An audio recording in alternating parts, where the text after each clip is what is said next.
Press the bell icon on the YouTube app and never miss another update. In the earlier episode, we had discussed that the first step for applying Accounting Standard 22 is we should be comparing our accounting P&L with the computation of taxable income. We should find out what are the items which is causing a difference between the two. Once those sources have been identified, those sources will either be some permanent difference or it will be a timing difference. If it is a permanent difference, we have to ignore it. But if it turns out to be a timing difference, then it will lead to deferred taxes. Now, how are these deferred taxes required to be computed? Now, there are two possibilities with respect to the timing difference. One timing difference is such that in the current period you will have to pay less tax, but in future you will have to pay more tax. So let us say in the current year there is a timing difference. Because of this particular difference, I will be paying lesser income tax in the current year.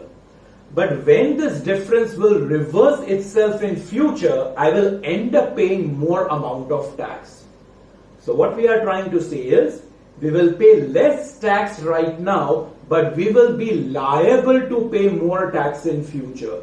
You will be liable to pay more tax. So you should recognize on such timing differences a deferred tax liability. Similarly, there can be another type of timing difference. As per this timing difference, you will pay more income tax in the current year.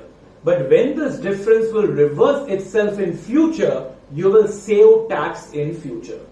So currently you will be paying more tax, while in future you will pay less tax.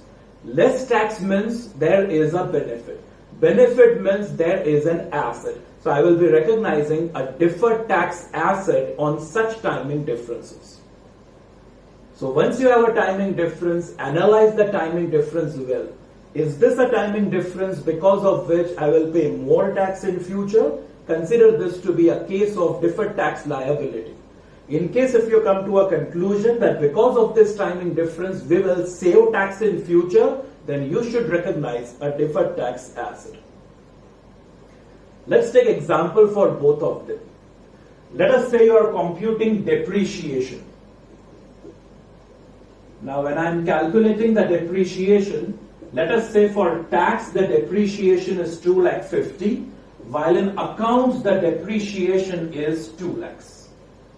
So when you will compute your taxable income, at that time you will be claiming a depreciation of 2,50,000. As you can see over here, there will be 50,000 rupees of higher depreciation for income tax. If you are claiming higher depreciation for income tax, your taxable income will be lower. Because your taxable income is lower, you will pay less tax in the current year. But remember, as this depreciation will reverse itself, the future depreciation for tax will turn out to be lower than that in accounts.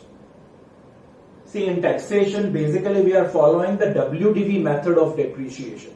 When you follow WDV method of depreciation, depreciation in the initial years will be higher, while the depreciation in the later years will be lower.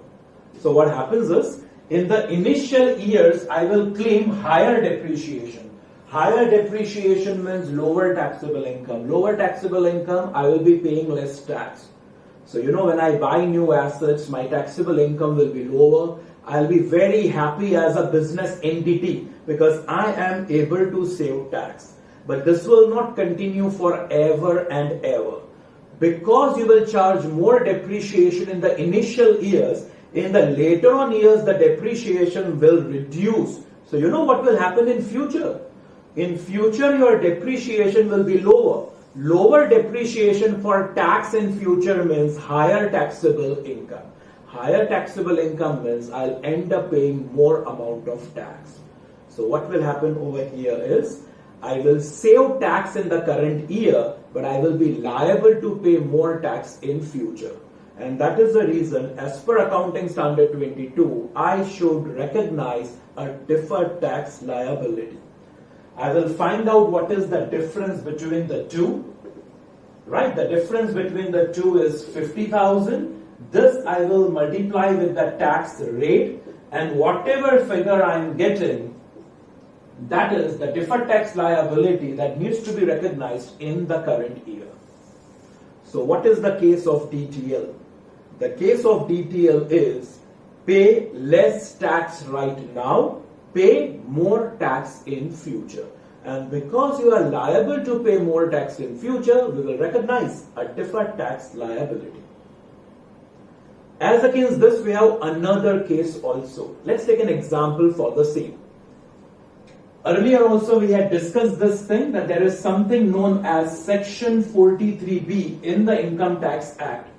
As per this section, you are getting certain deductions only if it has been paid in cash.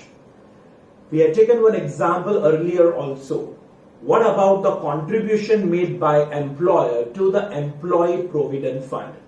Now the Income Tax Act Section 43B says that you will get deduction for employer's contribution only if it is paid in cash on or before the filing of the income tax return. So let us say we have a contribution to Employee Provident Fund, let us say of 10 lakhs of rupees. So in accounts, I have provided 10 lakhs. So I am supposed to make a contribution to the employer's fund, and the amount of the contribution is 10 lakhs. As far as accounts is considered, I have debited it to my P&L because I have to follow the accrual principle of accounting. So since I am supposed to make a payment of 10 lakhs, I have debited that to the P&L. But you know what? I have not paid this in cash as yet. And because you have not paid that in cash, the assessing officer will reject this item as a deduction. It will get added to your taxable income. Your taxable income will increase by 10 lakhs. It is very natural if my taxable income increases by 10 lakhs, then I will end up paying more amount of tax in the current year. In other words, I am not getting any deduction in tax. A deduction of 10 lakhs is just allowed. So in current year, my taxable income increases by 10 lakhs. In current year, I end up paying more amount of tax. However, in the next year, I will pay 10 lakhs in cash. The moment you will pay 10 lakhs in cash in the next year, you will get a deduction for 10 lakhs. Needless to say that if you will get a deduction of 10 lakhs in the next year, then in the next year, your taxable income will reduce. And because the taxable income will reduce, I will end up paying lesser amount of tax. So please understand this entire case once again. This 10 lakhs of deduction is disallowed in the current year. So I will end up paying more amount of tax in current year. But I know one thing. Next year when I will pay this Employee Provident Fund contribution in cash, I will be allowed a deduction for the same in the next year. And the moment I will claim it as a deduction in next year, I will save tax in the next year. So in current year, I am paying more amount of tax, but I will save tax in future. Savings of tax is nothing but a benefit. It is nothing but an asset. I shall recognize a deferred tax asset in the current period.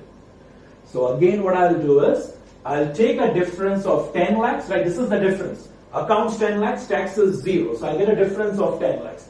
This 10 lakhs I should multiply by the tax rate, and whatever figure I am getting, that is the DTA which needs to be recognized. In case if you are wondering that what accounting entries will be recorded, if you are recognizing a DTL, deferred tax liability. Deferred tax liability has a credit balance. So DTL will be credited and profit and loss account will be debited. So when you recognize a DTL, your accounting entry will be profit and loss account debit to deferred tax liability account. Similarly, what will be the accounting entry when I recognize a DTA? Deferred tax asset. It's an asset. It must have a debit balance. So deferred tax asset account debit to profit and loss account. So when you recognize a DTA, the profit and loss account will be credited. Now see, you are planning to credit the P&L when you are recognizing the deferred tax asset. Now, whenever you are planning to credit the P&L, there will be certain checks and balances over here. So the next thing that we'll have to discuss is what are the conditions that need to be fulfilled so that we can recognize the DTA. Press the bell icon on the YouTube app and never miss another update.